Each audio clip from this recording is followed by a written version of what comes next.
Your voice, your opinion, your community. Fact TV, free speech protected. Local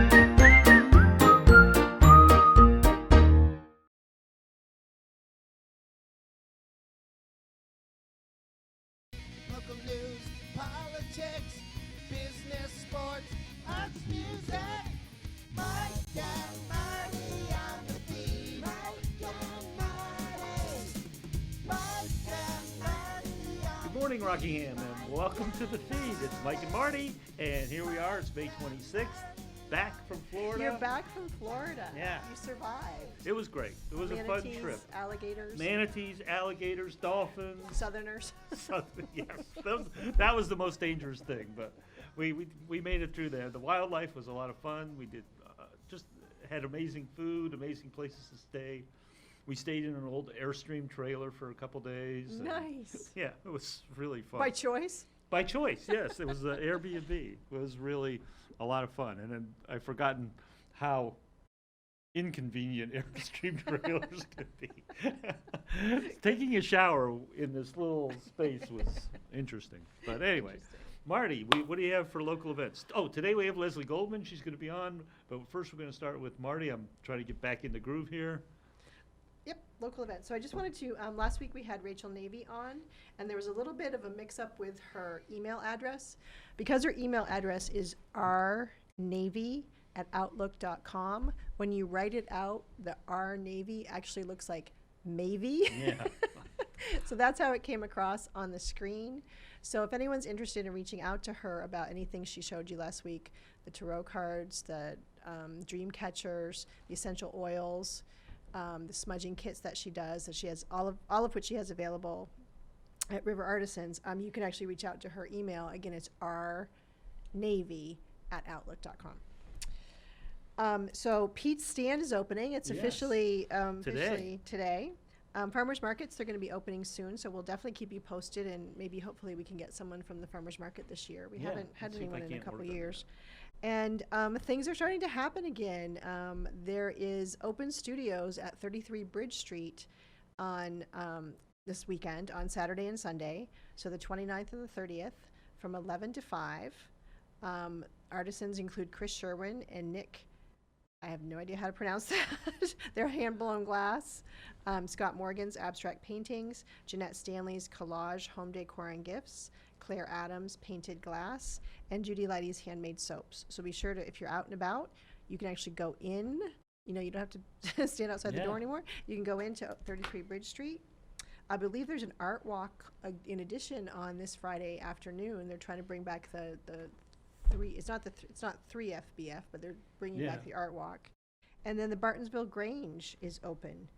It's open for booking, and if you go to Facebook and you go to Bartonsville number 481, you can contact them, and if you're looking for a place to do events, because we can actually start having events now. Right, and it's Memorial Day weekend coming up, so everybody look forward to that. First Yard sale weekend. Yes, I was going to say that it's going to be a big yard sale weekend because all of this pent-up yard sale rage is there. And so Everyone's been cleaning their houses for a year, so they're going to have tons of stuff. you won't be able to move down the sidewalks of Bellows Falls without running into a yard sale. Exactly. All right. But today we have Leslie Goldman with us, and they just finished the session, and so she's going to fill us in on the accomplishments of the legislature and what's happening, and I guess give us some feedback on how she feels about her first session as a legislator. So Leslie, how you doing? I'm doing really well. It's good to see you both.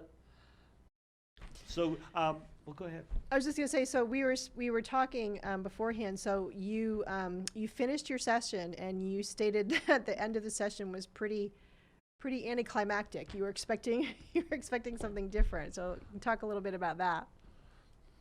Well, I've never been in the State House, and certainly never been in the State House as a legislator, so I spent the entire session on Zoom. So the Zoom calls would range from, our committee, which was 11 people plus witnesses, to 150 people and all the associated support staff. So that's 6 pages of Zoom people, which is pretty amazing. And I'd be flipping back and forth. I learned how to move people onto my screen, so I would be looking at people that I knew. And I probably have developed maybe one friend through the Zoom land. I know people from the Windham County delegation, and they're a great group to work with. So we had our final day last Friday, and you know, in my imagination, we'd all be in the State House, and what I hear is this is very a glorious place, very impressive, a lot of history. You feel like you're part of history when you're working in there. So of course we didn't have it. So we had our last piece of work, and Speaker Kowinski said, you know, a motion to adjourn, and we voted to adjourn, and the gavel got hit 3 times, and it becomes part of your thinking 3 times, you know, you're done. And then the screen went blank, and I was still at my desk by myself. And I felt sad, because I think what would ordinarily be happening is we'd all be together and we'd be hugging and probably hanging out, you know, on the State House lawn, and maybe going out for a drink or a walk or whatever. But, you know, this sense of camaraderie and community, and that just didn't happen. So that was, you know, sort of a sad ending, but it was an incredible session. We got an amazing amount of work done. The Windham County delegation met up Sunday afternoon, so I got my hugs then, and that was great. Good for Really you. great group of people. Yeah. I don't know how you did it, but whenever I watched the news in the evening on NBC, whenever they talked about the State House, you were always on the Zoom pictures in the background. I was always like, well, there's Leslie. How does she do that? Every shot you were there. So good job. I didn't even know that was happening. That's so interesting. Yeah, you know, so you know, this is it's kind of an amusing story. We were in a committee meeting, and all our meetings are open to the public, as they should be. And we were talking about actuaries, because this bill had to have an actuary analysis. And I sort of said, well, who are actuaries anyway? Because we heard a lot about actuaries regarding the pension issue, and the actuaries had kind of miscalculated, and it was an important miscalculation. So in reality, actuaries seem to have a lot more power than we know about. So I'm saying, who is this? Who are these guys anyway? Like that movie, you know, Butch Cassidy movie, you know, who are these guys? Yeah, who are these guys? Yeah. So all of a sudden, there was someone getting 3 different, our actuary from one group is A, and the other actuary is B, and the other actuary was C. And it's like, whoa, we're being watched by all these people that we don't even really know about. So it's different when you're in a committee room, because you're in a room with people. Now we're just being watched by a lot of people that we don't know about. It's kind of strange. So Yeah. I'm really looking forward to this being done. I'm really looking forward to being in a room with you guys. Oh, great. Yeah. We're looking forward to that too. That'd be great. So as far as the session went, what do you think was the biggest accomplishment? Was it the budget, or? I think it's how we, yeah, I'm getting an echo, sorry. It's how we distributed $600 million that we received in ARPA funds. Wow. We had workforce development, $160 million, housing investments, $190 million, broadband, $150 million, which is huge.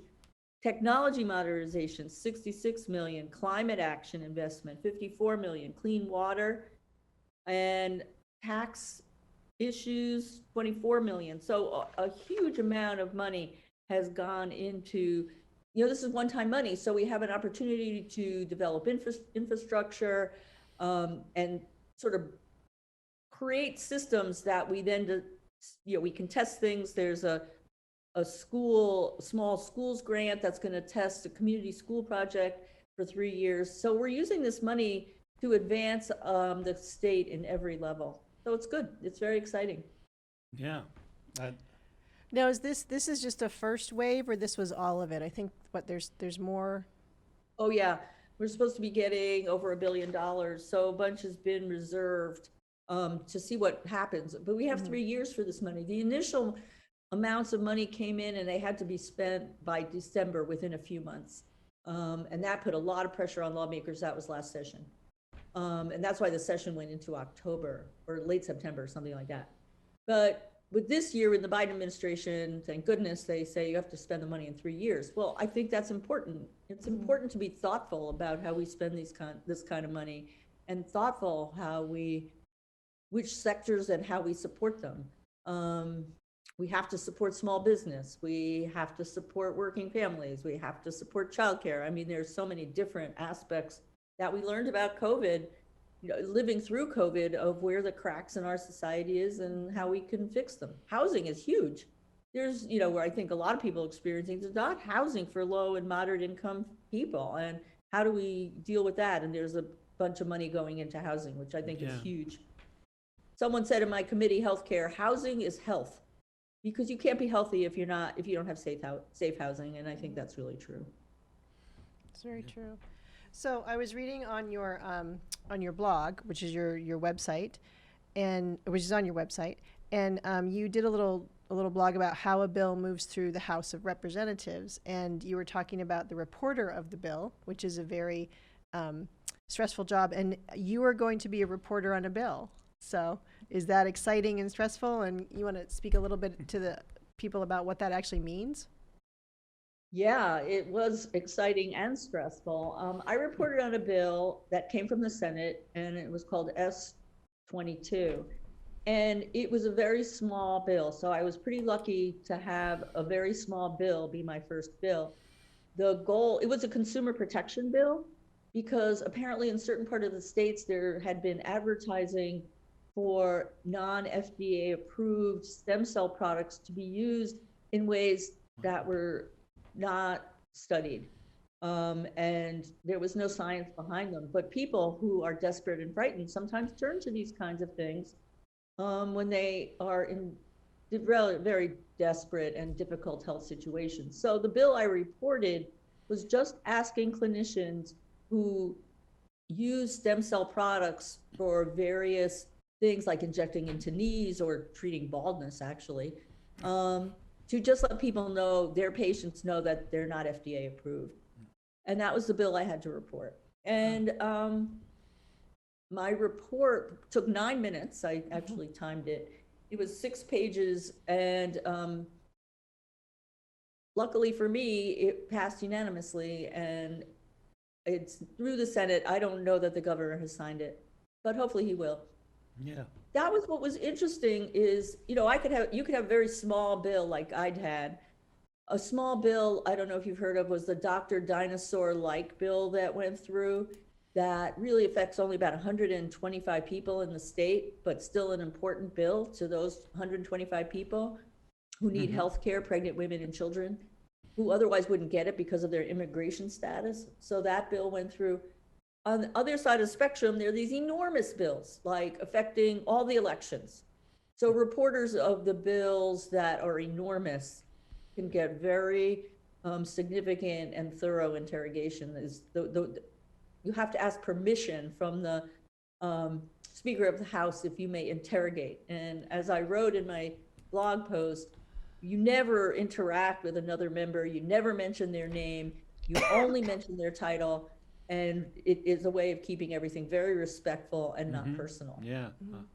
Yeah. I could see where that would be a sort of a, if you were critical of the bill, it could seem unprofessional and seem critical of the person as opposed to. Yes. Yeah. So they're very, very careful. And there are all kinds of rules. You're only allowed to speak twice, a member, unless you get permission. All kinds of rules. Very interesting.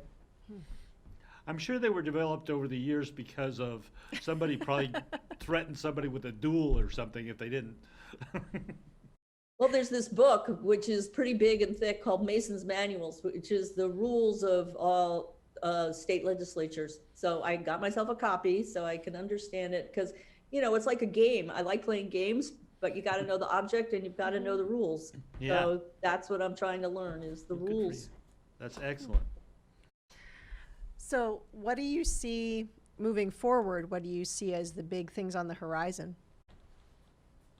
Well, clearly the pension issue has to be solved. I'm hoping we could solve it next year in 22. That was one thing that came out of this year, was 2 things, was setting up a task force, which included various stakeholders, legislature, union representing workers, administrators, to really look at the pension problem and how it's invested and what we need to do to save it. And then there's this investment committee, and that was redesigned this year as well. So those two things I think were important steps. I think what came out of this session was everyone woke up to this problem. Before this conversation, no one really thought about, no one was aware as much as it was needed. So I think that that is a good thing that came out of it, was this awareness of what needed to be addressed. And I feel confident it will be. It's not easy, but we have to be able to do hard things. So I think that's one of the most important things that came out. Supporting the climate council, I think, was really good. There's money going there. Childcare, huge in, saying that no family would pay more than, I think, 7 or 8, somewhere below 10% anyway of their income on childcare is huge, because now we know that childcare is part of infrastructure, and that's an interesting conversation to have too. Is what is infrastructure? I mean, infrastructure can be bridges, but I think we now learn that infrastructure can be human. Oops, there's my dog back there. He wants to be on the show too. He wants to be on. But I agree totally. It seems like these issues that you're talking about are, although they're occurring in Vermont, are really replicated all over the United States, especially the pension issue, the overcommitment of states as far as pension payments that they may not be able to make in the future, and also childcare, because the COVID has really shown that you can't maintain a workforce without childcare. And right, and of course that is really impactful on women, because women end up being responsible both for children and elderly families and keeping the family together. So a lot of women have lost jobs, which of course affects their income over time. It's very complicated. Our society is very complicated. I'd love to see how we could make it, for want of a better word, fairer. yes, do you think that the COVID and this last year of crisis has brought those issues to the foreground more? Because it's not that these are new issues, but it seems like they're really coming to a head. And this fairness issue is really big. I mean, that just like you said, and again, it's something that's across all of these other issues. I think, and we're seeing some of this now, is that in the abortion issue, it's really it's unfair to women, and they're only half of the issue, and they're not really including the other half as far as any impacts. And it's interesting to see. I'm glad to hear you guys are talking about this. I think maybe Vermont can be a model state for walking through the process of addressing these issues. I really hope so. I think that the one thing that COVID has really shown, and what cracks have been open, a disparity between people of color and the rest of the population in the impacts of COVID. We really talk about social determinants of health, and what makes a healthy person goes way beyond healthcare. So we really have to think about, like, it goes back to housing, it goes back to education, it goes back to healthy food, it goes back to be feeling safe in your environment. So I think COVID has done a lot to tell us that we have work to do. Yeah, it really has. I mean, not that it's a good thing, but it does seem like there's some silver linings, at least in the way of bringing all these issues to the forefront, as opposed to letting us keep, saying, "Oh, we can get to that later." Yeah, I totally agree. I mean, it's really in front of us, and I'm hoping that we can really put some pressure on these and address them straight on. And you're right. I mean, I love when you say, Vermont can be a model. I think we can. Yeah, it brought a lot of things. I mean, just the big push for broadband now, because everyone was working from home, and all of a sudden, wait a minute, we didn't have the infrastructure for that. Yes. Hello. Yes. And you want to invest in a population coming to Vermont. Well, if you're investing in young people coming to Vermont and you don't have broadband, it's like, forget about it. Yeah, So it just doesn't work. it's very important. I would like to see it like the electrification project, but a lot of money has gone into broadband, $360 million as part of the ARPA funds going into broadband. In our district, people seem pretty content with their broadband. It's, the access is there, but the question is affordability, and that's, another question about whether people can afford it. So that's interesting, because we have what's called a communication union district, and that's what's been formed in our area. Our one in our area is Deerfield Valley CUD, it's called. No one in Windham 3 has signed up for it except for the town of Windham, because everyone feels pretty content with our connectivity. I mean, we have VTEL, so we're doing better than most. Yeah, I agree. Yeah, but I don't 100% think we have the best connectivity. No, I think So people I think who that's have interesting. VTEL do. Yeah, I was gonna say I think that's interesting that everybody was kind of complacent in Windham County, like, oh, it's good. I Yeah, was like, yeah, I don't know. yeah. Yeah, not especially Windham me, I County, don't but like Windham 3. Windham County, a lot of the towns are involved, but when I found out about it, I sort of contacted all the people in our district, and people were saying, no, we're fine, we don't think we need it. It's a select board decision about whether to join up or not, and the select boards have not wanted to, so Wow. there you have it. There you have it. Well, we're almost out of time. Colin is here, and he's telling me we have less than 5 minutes left. So you want to wrap up a little bit what you would like to make sure you emphasize as far as this session? And I want to congratulate you for doing a great job, so thank you. Oh, thank you. Thank you so much. I think what I'd like to emphasize is, how I learn about the off session, which is, something else that's new, but I'm still available to constituents of Windham 3 if they need help with anything. Please go to my website, lesliegoldmanvt.com, to be in touch with me. And, if there are issues I can try and help with, I want to do that throughout the rest of the summer and fall. And then again, once again, the session will start again in January, and we'll go from there. Good. So Yeah. be in touch, I think. I want to Yes. hear from you. I did have Zoom meetings, constituent meetings that, through the whole session. I'm going to take a little break now and trying to figure out, and I'm interested in hearing if people want to meet in person, which I'd love to do, or continue Zoom meetings. So that's sort of the next thing, is how to meet up. Oh, I good. sort of have this vision of, meeting up in Moondog or MKT, and I'm wondering if people feel comfortable and want to do that. So that's my question. That's a good question, and I hope maybe you'll continue to come on here, and maybe next time we'll have you on in studio. I think that is more than reasonable. Happy to. Yeah, I enjoyed talking with you guys. All right. Yeah, I definitely want to say kudos to being so accessible, because it's refreshing, and I think in this time, especially in the times that we're coming out of and moving forward, I think you're setting an example that hopefully other legislators, both locally and statewide, will follow, emulate, yeah. because I think it seems like we're just on a precipice to become just a better state and a more accessible state, especially the southern part of the state. You always hear about Vermont doesn't exist below Montpelier, and I think that that's an important thing, and I think that we have a lot of changes coming in the state. We have a lot of folks coming from out of state, and there's a lot of potential to kind of get us out of this little bit of a rut that we've been in the state of Vermont. People just leaving in droves. So People are I coming think now. We've now grown. coming in droves for a broadband. Yeah. No, we So, grew. The census. we yeah, did. It's amazing. It was Mike counting, I think. but- I think that's exactly what it was. Anyway. Mike was a census taker this year, so I think that helped. Anyway, Well, thank you. Thank you for that. That's fantastic.